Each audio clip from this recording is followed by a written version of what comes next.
കായിക മേഖലയിലെ പ്രശ്നങ്ങളിൽ സർക്കാരിനെ വിമർശിച്ച മുൻ അത്ലറ്റും athletic federation of India senior vice പ്രസിഡന്റുമായ അഞ്ജു ബോബി ജോർജ്. കേരളത്തിൽ കായിക മേഖലയ്ക്കായി കൃത്യമായ പദ്ധതികളും അടിസ്ഥാന സൗകര്യങ്ങളുമില്ല.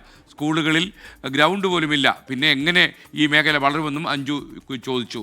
2036 ഒളിമ്പിക്സ് വേദിക്കായി അത്ലറ്റിക് ഫെഡറേഷനും കാത്തിരിക്കുകയാണെന്നും അഞ്ജു 24-നോട്. അനിൽ വാസുദേവ് തയ്യാറാക്കിയ റിപ്പോർട്ട്. അഞ്ജു ബോബി ജോർജ് പ്രത്യേകിച്ച് വിശേഷണങ്ങളോ പരിചയപ്പെടുത്തലുകളോ ഒന്നും തന്നെ കായിക പ്രേമികൾക്ക് വേണ്ടി വരില്ല. നമ്മുടെ ഇതിഹാസ താരം. എന്നാലും വലിയ സന്തോഷം, നമ്മുടെ കേരളത്തിലേക്ക് വലിയൊരു ടൂർണമെൻറ്റ് വരുന്നു, അല്ലെങ്കിൽ വലിയൊരു മീറ്റ് വരുന്നു. പക്ഷേ അതിനൊത്ത പ്രകടനം കേരളത്തിൽ നിന്നുണ്ടോ എന്നുള്ളൊരു ചെറിയ സംശയമുണ്ട്. പക്ഷേ AFIയെ സംബന്ധിച്ചിടത്തോളം ഇപ്പോൾ വൈസ് പേഴ്സണാണ് എന്നുള്ളത് കൊണ്ട് കൂടുതൽ പ്രതീക്ഷിക്കുന്ന ചില ഇവൻറ്റുകളൊക്കെ തന്നെ ഉണ്ട് താരം. തീർച്ചയായിട്ടും ഇതൊരു നാഷണൽ ഇവൻ്റാണ്. ഈ പ്രാവശ്യം അടുത്ത മാസം നടക്കുന്ന ഏഷ്യൻ ചാമ്പ്യൻഷിപ്സിനുള്ള ഫൈനൽ ട്രയലാണ്. ഇപ്പോൾ അത്ലറ്റിക് ഫെഡറേഷൻ്റെ സീനിയർ വൈസ് പ്രസിഡന്റ് എന്നുള്ള നിലയ്ക്ക് നോക്കുകയാണെങ്കിൽ പല ഇവൻറ്റുകളിലും പ്രകടനം വളരെ മെച്ചപ്പെട്ടതായിരുന്നു. ജംപ്സ് ഇനങ്ങളിൽ പ്രത്യേകിച്ച് എൻ്റെ ഇവൻറ്റിൽ മെൻ ട്രിപ്പിൾ ജമ്പ് ആണെങ്കിലും വിമൻ ലോങ് ജമ്പ് ആണെങ്കിലും ഒരു നല്ല പ്രകടനം, ഒരാൾ മാത്രമല്ല, ഒരു ബഞ്ച് ഓഫ് അത്ലീറ്റ്സിൻ്റെ പ്രകടനം നമുക്ക് ഇരുന്ന് കാണാൻ പറ്റുന്ന തരത്തിലുള്ളായിരുന്നു. നമ്മുടെ കേരളത്തിന് എന്ത് പറ്റി? ഒരു മലയാളി എന്ന തരത്തിൽ എന്താണ് അതിനകത്തൊരു സങ്കടം, ദുഃഖം ഉറപ്പായിട്ടുണ്ടാകും. തീർച്ചയായിട്ടും. കാരണം കേരളത്തിൽ വളർന്ന ഒരു അത്ലറ്റ് എന്നുള്ള നിലയ്ക്ക് ഈ ഒരു സ്ഥിതി കാണുമ്പോൾ നമ്മളൊക്കെ വളർന്ന ഒരു സമയത്തിൽ നിന്നും ഒത്തിരി മാറിയിരിക്കുന്നു. കാരണം കേരളത്തിലെ അത്ലീറ്റ്സ് കേരളത്തിൽ നിന്ന് ട്രെയിനിങ് ചെയ്യാൻ പറ്റാത്ത ഒരവസ്ഥയാണ്.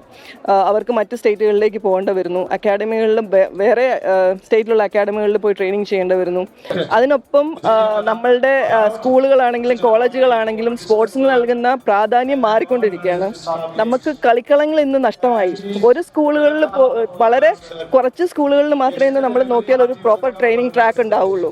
അപ്പം എല്ലാം കൊണ്ടും അതിൻ്റെ ഒപ്പം തന്നെ നമുക്ക് ഗവൺമെൻറ്റിൽ നിന്നുള്ള സപ്പോർട്ടും ഒരു പ്രോപ്പർ പ്ലാനും ഒക്കെ വേണം. അപ്പം എല്ലാം കൂടെ കൂടിയാൽ മാത്രം. അതില്ല എന്നൊരു തോന്നൽ, അല്ലെങ്കിൽ അങ്ങനെ ഒരു വിമർശനങ്ങൾ വ്യാപകമാണ്. പുറത്തുനിന്ന് നോക്കുന്നവർക്ക് അങ്ങനെ ഒരു തോന്നലുണ്ട്. കാരണം അല്ലെങ്കിൽ പിന്നെ നമ്മൾ ഇത്രയും അത്ലീറ്റ്സും ഇത്രയും ടാലന്റും ഉള്ള ഒരു സ്റ്റേറ്റ് എന്തുകൊണ്ട് പുറകോട്ട് പോയി എന്ന് നമ്മൾ ചിന്തിക്കണം.